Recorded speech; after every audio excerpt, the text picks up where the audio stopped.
Hi dear friends, welcome to my channel IGNOU due solve with Amit. आज हम BPSC 104 Bharat में राजनीतिक प्रक्रिया और एक इम्पोर्टेंट क्वेश्चन पढ़ने जा रहे हैं जो कि एग्जाम में आने के चांस बिल्कुल ज़्यादा हैं। और ये लास्ट ईयर ही जून 2023 में ये क्वेश्चन पूछा गया है। तो एक बार देख लेते हैं वो क्वेश्चन हमारा कौन सा है। ये है सेकंड क्वेश्चन। सेकंड क्वेश्चन कौन सा है? चुनावी राजनीति में जेंडर, आदिवासी पहचानों की भूमिका। चुनाव में जो जेंडर है, आदिवासी, इनका रोल क्या है, तो इन सब चीजों के बारे में हम डिस्कस करेंगे। तो स्टार्ट करते हैं।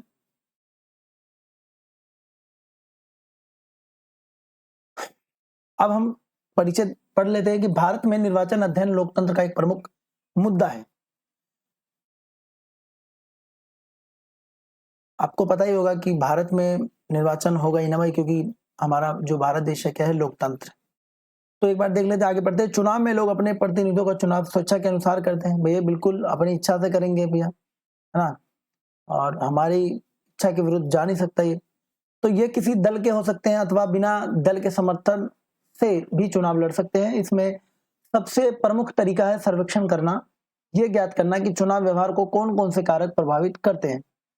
आखिरकार चुनाव व्यवहार को कौन कौन सी चीजें प्रभावित करती है। भारत में मतदाताओं के मतदान व्यवहार को प्रभावित करने वाले अनेक कारक हैं। जितने भी मतदाता हैं जो वोट डालने जाते हैं, कहीं ना कहीं भारत में ये सब चीजें प्रभावित करती है। कौन कौन सी? तो सबसे पहले मैं आपको बताऊं, जाति। एक बारी थोड़ा पेंसिल ले लेते हैं। हाँ, भारत में जाति सबसे बड़ा मुद्दा है। वोट बैंक जाति के आधार पर आपने देखा होगा कि किस तरीके से जाति के आधार पर भी वोट मांगा जाता है। जैसे कि बिहार में भी आपने देखा होगा, चाहे वो यूपी हो, चाहे वो किसी भी स्टेट हो, कहीं ना कहीं जाति के आधारित वो वोट को मांगते हैं। तो कहीं ना कहीं ये पूरा प्रभाव डालता है। जैसे हिंदू है, जैसे कि बीजेपी का ज्यादा मतलब पक्ष लेती है, तो कहीं ना कहीं जो बीजेपी है वो हिंदू का ज्यादा पक्ष लेता है। तो इसलिए ज्यादातर जो हिंदू है वो बीजेपी को ज्यादा सपोर्ट करते हैं। इस चुनाव के हित में हम देख रहे हैं। उसके बाद वर्ग, जनजाति, लिंग, जेंडर, धर्म, भाषा, जातीयता जैसे अनेक निर्धारित कारक मतदान व्यवहार को सुनिश्चित करते हैं। तो एक बार देख लेते हैं आगे क्या क्या है। इस अध्याय के अंतर्गत हम मतदाता व्यवहार को प्रभावित करने वाले विभिन्न कारकों परिभाषित करना, लोकतंत्र में मतदान व्यवहार के महत्व को उजागर करना, मतदान व्यवहार में जाति एवं वर्ग किस प्रकार महत्वपूर्ण है, इसकी चर्चा करना तथा मतदान व्यवहार के निर्णायकों में जेंडर और जनजाति की भूमिका का अध्ययन करेंगे। मेन पर्पस तो हमारा ये पढ़ना है, जेंडर और जनजाति हम पढ़ेंगे। ठीक है, तो एक बार देख लेते हैं। ये रहा।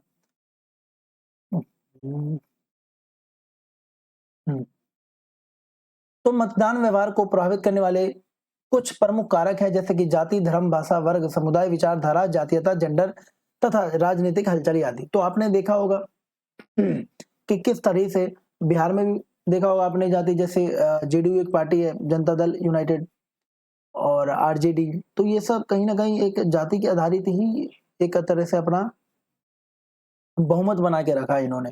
ठीक है, क्योंकि यहाँ पर जाति के आधार पर अगर देखा जाए तो जैसे आरजेडी जो है वो वहां पर जैसे यादवों की जनसंख्या ज्यादा है, तो वहां पर वो उनको ज्यादा सपोर्ट करते हैं। क्योंकि आपको पता ही होगा आरजेडी जो है वो लालू यादव की पार्टी है और वर्तमान में भी इस समय तेजस्वी यादव है वहां के मुख्य। तो ये धर्म के नाम पे भी होता है, भाषा के नाम पे अगर कोई भाषा वाला खड़ा है तो वहां पर उसको वोट मिल जाता है। ठीक है, तो ये समुदाय, विचारधारा, जातीयता, जेंडर और राजनीतिक हलचल आदि, तो ये सारी चीजें हैं। हमारा तो मेन जेंडर वाला है, तो एक बार जेंडर वाला पढ़ते हैं।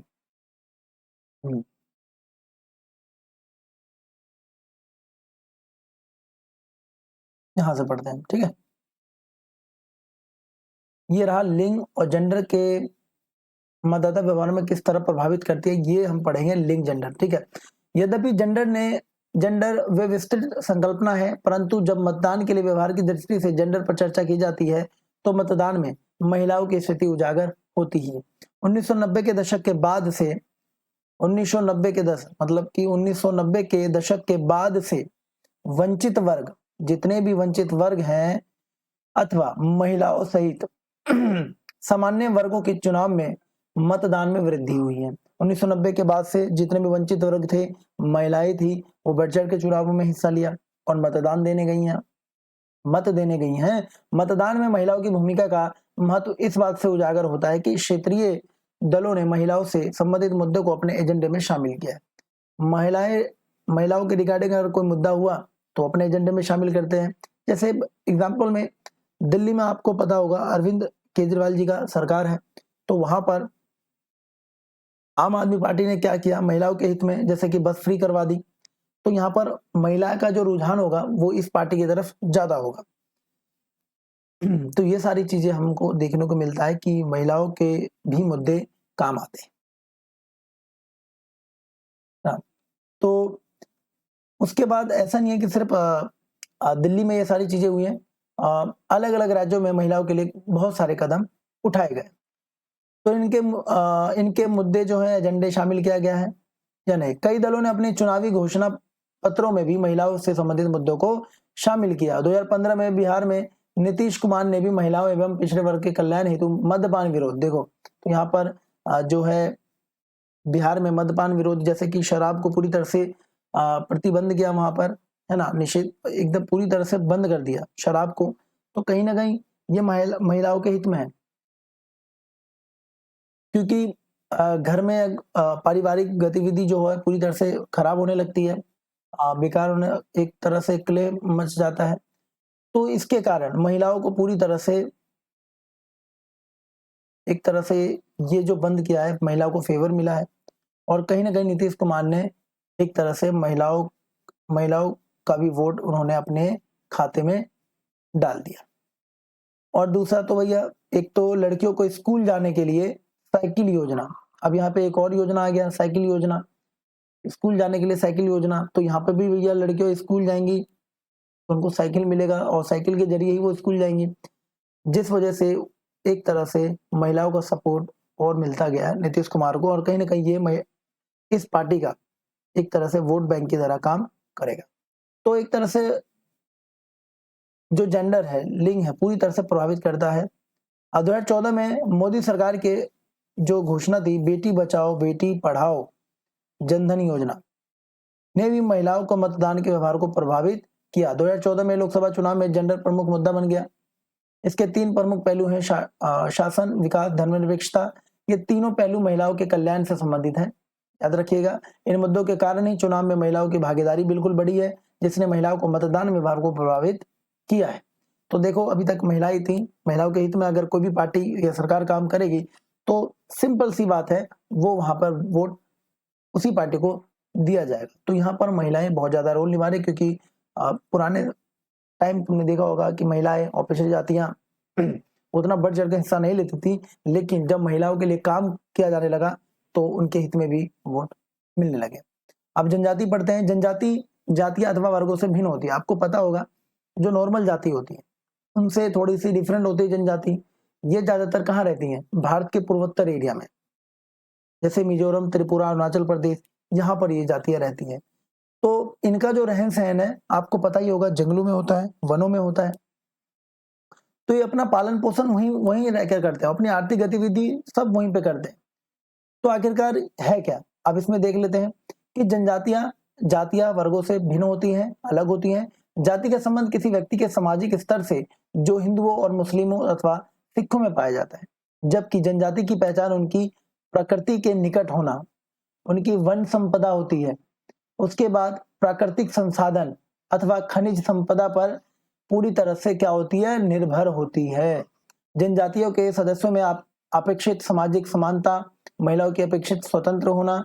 जनजातियां विभिन्न धर्मों से जुड़ी होती है, जैसे कि अब कौन कौन धर्मों से? इस्लाम से भी जुड़ी होती है, ईसाई धर्म से, बौद्ध धर्म से, आदि से। संविधान की 5वीं एवं 6ठी अनुसूची में जनजातियों के लिए शासन का प्रावधान किया गया है। इन प्रावधानों में उनकी पहचान की रक्षा की जाती है। अब देखो, 5वीं और 6ठी अनुसूची इसलिए लाए ताकि इनके साथ कुछ गलत ना हो जाए। जैसे कि मैं आपको बताता हूं, जैसे कि हम ज्यादा विकास के स्तर पर चल रहे हैं और कहीं ना कहीं इनके वन संपदा, इनके प्रकृति का पूरी तरह से हम क्या करते हैं? दोहन कर देते हैं, हम उसको काट देते हैं। एक तरह से वहां पर बड़ी बड़ी इंडस्ट्रीज फैक्ट्री वगैरह लगा देते हैं, जिस वजह से वन की कटाई के कारण उन लोगों का जो है उस स्थान से कहीं और पलायन हो जाता है। तो कहीं ना कहीं उनके ऊपर ये संकट है। ठीक है, तो इसी तरह से 5वीं और 6ठी अनुसूची जनजातियों के लिए ही बनाई गई है ताकि उनकी रक्षा की जा सके, जैसे कि उनके संस्कृति, उनके रीति रिवाज, उनके आर्थिक हित इसमें शामिल है। भारत में अनेक क्षेत्रों में जनजातियां विद्यमान है, जैसे उत्तर पूर्व भारत में असम, मेघालय, मिजोरम।